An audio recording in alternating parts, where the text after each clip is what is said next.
بسم اللہ الرحمن الرحیم۔ السلام علیکم ورحمۃ اللہ وبرکاتہ۔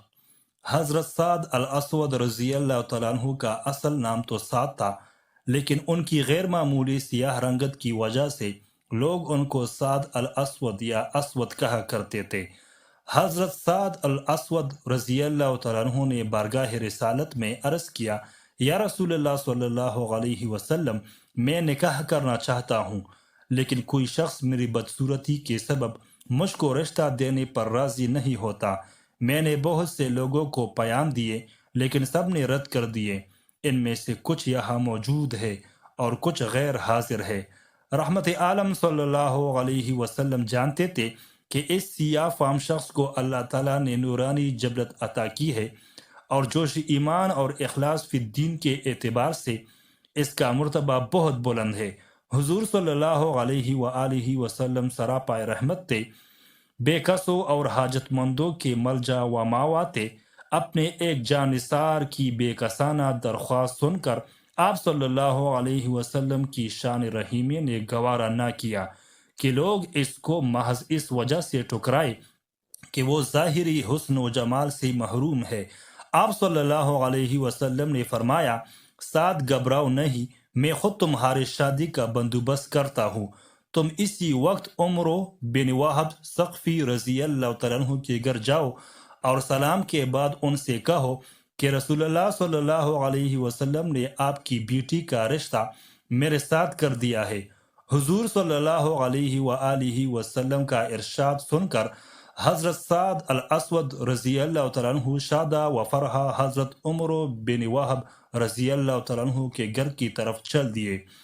حضرت عمرو بن وہب رضی اللہ تعالیٰ عنہ نئے نئے مسلمان ہوئے تھے، اور ابھی ان کے مزاج میں زمانہ جاہلیت کی درشتی موجود تھی۔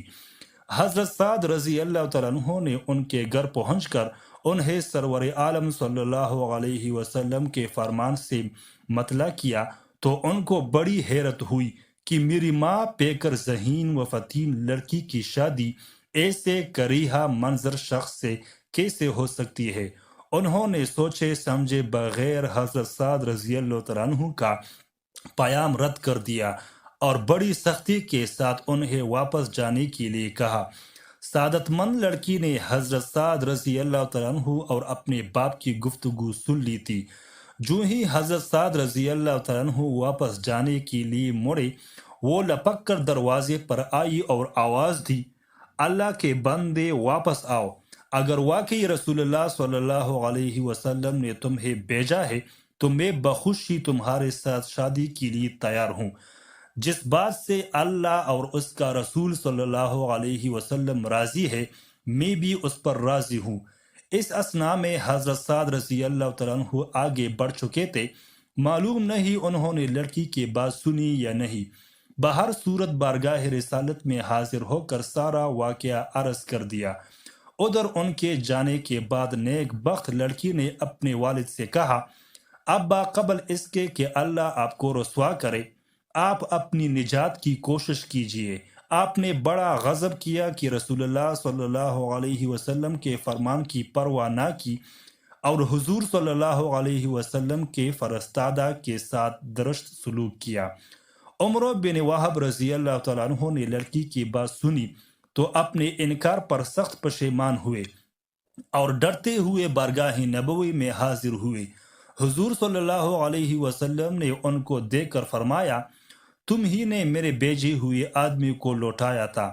عمرو بن وہب رضی اللہ تعالیٰ عنہ نے عرض کیا، یا رسول اللہ صلی اللہ علیہ وسلم، بے شک میں نے اس آدمی کو لوٹایا تھا، لیکن یہ غلطی لا علمی میں سرزد ہوئی۔ میں اس شخص سے واقف نہ تھا، اس لیے اس کی بات کا اعتبار نہ کیا اور اس کا پیام نہ منظور کر دیا۔ خدا کے لیے مجھے معاف فرما دیجیے، مجھے اپنی لڑکی کی شادی اس شخص سے بصر چشم منظور ہے۔ حضور صلی اللہ علیہ وسلم نے حضرت عمرو بن وہب رضی اللہ تعالیٰ عنہ کا عذر قبول فرمایا اور حضرت سعد الاسود رضی اللہ تعالیٰ عنہ سے مخاطب ہو کر فرمایا، سعد، میں نے تمہارا عقد بنت عمرو بن وہب سے کر دیا، اب تم اپنی بیوی کے پاس جاؤ۔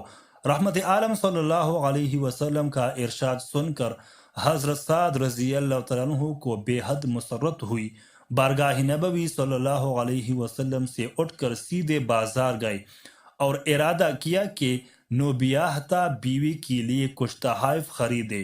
ابھی کوئی چیز نہیں خریدی تھی کہ ان کے کانوں میں ایک منادی کی آواز پڑی جو پکار رہا تھا، اے اللہ کے شاہ سوارو، جہاد کے لیے سوار ہو جاؤ اور جنت کی بشارت لو۔ سعد رضی اللہ تعالیٰ عنہ نوجوان تھے، نئی نئی شادی ہوئی تھی، دل میں ہزار امنگی اور ارمان تھے۔ بارہا مایوس ہونے کے بعد شادی کا مزدہ فردوس گوش ہوا تھا، لیکن منادی کی آواز سن کر تمام جذبات پر جوش ایمانی غالب آ گیا اور نو عروس کے لیے تحائف خریدنے کا خیال دل سے یکسر کافور ہو گیا۔ جو رقم اس مقصد کے لیے ساتھ لائے تھے اس سے گھوڑا، تلوار اور نیزہ خریدا اور سر پر امامہ باندھ کر سرور عالم صلی اللہ علیہ وسلم کی قیادت میں غزوہ پر جانے والے مجاہدین میں جا شامل ہوئے۔ اس سے پہلے نہ ان کے پاس گھوڑا تھا، نہ نیزہ و تلوار، اور نہ انہوں نے کبھی امامہ اس طرح باندھا تھا، اس لیے کسی کو معلوم نہ ہوا کہ یہ سعد الاسود رضی اللہ تعالیٰ عنہ ہے۔ میدان جہاد میں پہنچ کر سعد رضی اللہ تعالیٰ عنہ ایسے جوش و شجاعت کے ساتھ لڑے کہ بڑے بڑے بہادروں کو پیچھے چھوڑ دیا۔ ایک موقع پر گھوڑا اڑ گیا تو اس کی پشت پر سے کود پڑے اور آستینے چڑھا کر پیادہ پا ہی لڑنا شروع کر دیا۔ اس وقت حضور صلی اللہ علیہ وسلم نے ان کے ہاتھوں کی سیاہی دیکھ کر شناخت کر لیا اور آواز دی، سعد! لیکن سعد رضی اللہ تعالیٰ عنہ اس وقت دنیا و ما فیہا سے بے خبر اس جوش و وارفتگی کے ساتھ لڑ رہے تھے کہ اپنے آقا و مولا صلی اللہ علیہ وسلم کی آواز کی بھی خبر نہ ہوئی۔ اسی طرح داد شجاعت دیتے ہوئے جرعہ شہادت نوش کیا اور عروس نو کی بجائے خوران جنت کے آغوش میں پہنچ گئے۔ رحمت عالم صلی اللہ علیہ وسلم کو حضرت سعد الاسود رضی اللہ تعالیٰ عنہ کی شہادت کی خبر ہوئی تو آپ صلی اللہ علیہ وسلم ان کی لاش کے پاس تشریف لائے، ان کا سر اپنی گود میں رکھ کر دعائے مغفرت کی اور پھر فرمایا، میں نے سعد رضی اللہ تعالیٰ عنہ کا عقد عمر بن وہب کی لڑکی سے کر دیا تھا، اس لیے اس کے متروک کے سامان کے مالک وہی لڑکی ہے۔ سعد رضی اللہ تعالیٰ عنہ کے ہتھیار اور گھوڑا اسی کے پاس پہنچا دو اور اس کے ماں باپ سے جا کر کہہ دو کہ اب خدا نے تمہاری لڑکی سے بہتر لڑکی سعد کو عطا کر دی اور اس کی شادی جنت میں ہو گئی۔ قبول اسلام کے بعد حضرت سعد الاسود رضی اللہ تعالیٰ عنہ نے اس دنیا فانی میں بہت کم عرصہ قیام کیا، لیکن اس مختصر مدت میں انہوں نے اپنی جوش ایمان اور اخلاص عمل کے جوش نقوش صفحہ تاریخ پر ثبت کیے۔